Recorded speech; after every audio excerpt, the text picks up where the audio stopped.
എല്ലാം കിട്ടിയില്ലേ? ആ കിട്ടി. ആ പോവാ. പോവാ.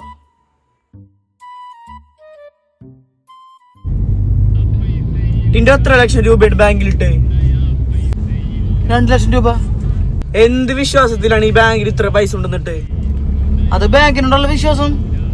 നമുക്ക് ആ ബാങ്കിന് നല്ല വിശ്വാസമുണ്ട്, പക്ഷെ ബാങ്കിന് നമ്മളെ വിശ്വാസമില്ലെന്ന് എനിക്ക് മനസ്സിലായി. അതെന്താണ് നീ അങ്ങനെ പറഞ്ഞത്? എന്റെ പൊന്നു വാപ്പിച്ച്, ബാങ്കിനെ വിശ്വസിച്ച് 2 ലക്ഷം രൂപ നമ്മൾ ഇട്ട്, ഒപ്പിടാനുള്ള 2 ഉറുപ്പിയുടെ പേന അവര് നൂലുമ കെട്ടിട്ടേക്കണ്. എന്ത് വിധി ഇത്, വല്ലാത്ത